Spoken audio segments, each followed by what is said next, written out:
అంతేకాదు ఆ తర్వాత వస్త్రదానం, లవణదానం ఇవి కూడా యమునికి కానీ యము భట్టులకు కానీ చాలా ప్రీతి కలిగిస్తాయని చెప్తూ సప్తధాన్యములు అంటే ఏమిటో ఇక్కడ వివరిస్తున్నారు.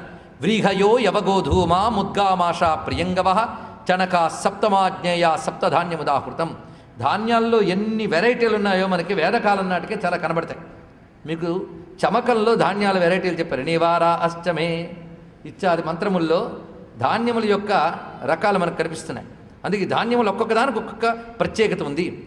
వ్రీహి ధాన్యము, గోధూమ ధాన్యము, యవధాన్యము, ముద్గధాన్యము, ముద్గ అంటే పెసలు, మాషధాన్యము మినుగులు, ప్రియంగు ధాన్యము, చణక ధాన్యము, ఇవి సప్తధాన్యములని చెప్పబడుతున్నాయి. ఇవి ఈ 16 నగరాల్లో మనం చెప్పుకున్నాం కదా, వాళ్ళ అక్కడున్న అధిపతులందరూ తృప్తి చెందుతారు అన్నాడు. తర్వాత భూదానం, భూములు ఉన్నవాడు భూదానం చేయాలి. భూదానం చేయడం కంటే విశేషమేం లేదు. ఎవరికైతే ఎక్కువ భూములు ఉంటాయో వాడు అన్నీ తన కింద పెట్టుకుంటే తర్వాత నరకానికి పోతాడట చెప్పారు.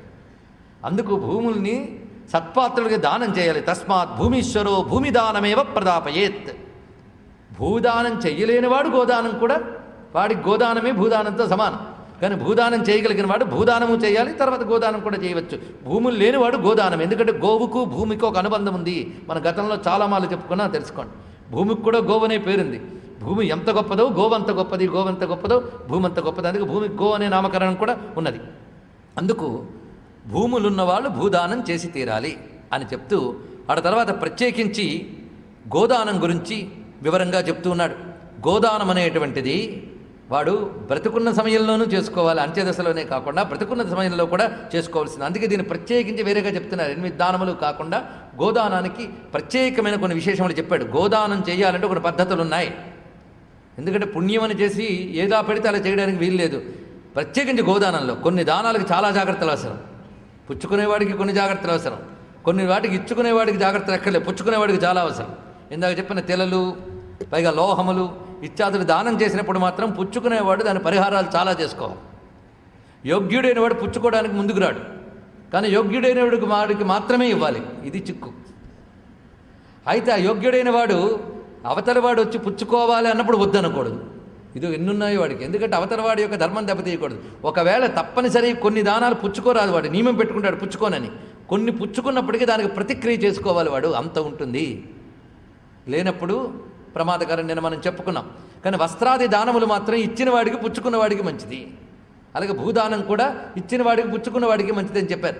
కానీ గోదానం మాత్రం ఇచ్చిన వాడికి పుచ్చుకున్న వాడికి మంచిదే అయినా పద్ధతిగా ఇవ్వకపోతే ఇద్దరికీ ప్రమాదమే అన్నాడు. గోదానానికి ఇంకా చాలా ప్రత్యేకత అవసరం. కొంతమంది గోదానం పేరుతో కొన్ని, ఇప్పుడు అన్నీ నటనలే అని చెప్పాను కదా, అవి కూడా జరుగుతున్నాయి. ఏం చేస్తాం? కానీ గోదానం గురించి ఇక్కడ కొన్ని ముఖ్యమైన విషయాలు చెప్పారు. గోదానం సర్వ పాప పరిహారం. పుట్టుక దగ్గర నుంచి తత్క్షణ పర్యంతం చేసిన సర్వపాపాలని దహించగలిగే శక్తి గోదానానికి ఉన్నది సుమ. సంధ్యయోర్యత్కృతం పాపం కాయేన మనసాగిర యన్నిశాయాం తథా ప్రాత యన్మధ్యాన్నాపరాహ్నయో దచ్చాధేనం సకృద్వాపి కపిలాం క్షీర సంగీతాం. కపిల గోవుని సవత్స అంటే దూడతో సహా కపిల గోవుని దానం చేస్తే వాడు శైశవ దశ నుంచి బాల్యాది దశల్లో బాలత్వేయచ్చ కౌమారే యత్పాపం యవ్వనే కృతం వయపరిణితౌ యచ్చ జన్మాంతరేష్వపి. పుట్టిన దగ్గర నుంచి వార్ధక్య దశ వరకు వివిధ దశల్లో చేసిన పాపములు, వివిధ కాలముల్లో చేసిన పాపములు, పగలు రాత్రి సంచరిత్యాదులు చేసిన పాపములు కూడా దహనం చేయగలదు సుమ. అందుకు అయితే గోదానం అంతకాలంలో చేయడం మంచిదా? ఏ దానమైనా సరే అంత్యకాలంలో చేయడం చెప్తున్నారు, కానీ అంత్యకాలంలో మాత్రమే చేయడం కాదు. ఇక్కడ బ్రతుకున్నప్పుడు చేయడమే చాలా మంచిది. అది కూడా చెప్పాడు. బ్రతుకున్నప్పుడు వీలైనన్ని చెయ్యాలి, అంతేగాని అంత్యకాలంలో చూసుకుందామంటే కాదు ఇక్కడ. ఎందుకంటే ఇప్పటి నుంచి సత్కర్మ బ్రతకని చెయ్యని వాడికి అంత్యకాలంలో సరైన స్మృతి కూడా రాదు. ఇది గుర్తుపెట్టుకోవాల్సింది. అందుకే ఏకాగౌ స్వస్థచిత్తస్య ఆతురస్య చ గోశతం సహస్రం మ్రియమాణస్య దత్తం చిత్త వివర్జితం. ఇక్కడ చెప్తున్నది ఏంటంటే మృతి పొందిన తర్వాత చేసే 1,00,000 గోదానములు, మృతి పొందిన తర్వాత చేసే 1,00,000 గోదానములు, ఇంకా ఉత్తర క్షణంలో మృతి పొందేటప్పుడు చేసే 1000 గోదానములు, మరణానికి కొంతసేపు దగ్గరలో ఉన్నాడన్నప్పుడు చేయగా 100 గోదానములు ఎంతో, స్వస్థచిత్తుడుగా ఉన్నప్పుడు చేసిన 1 గోదానం అంత సుమా అన్నాడు.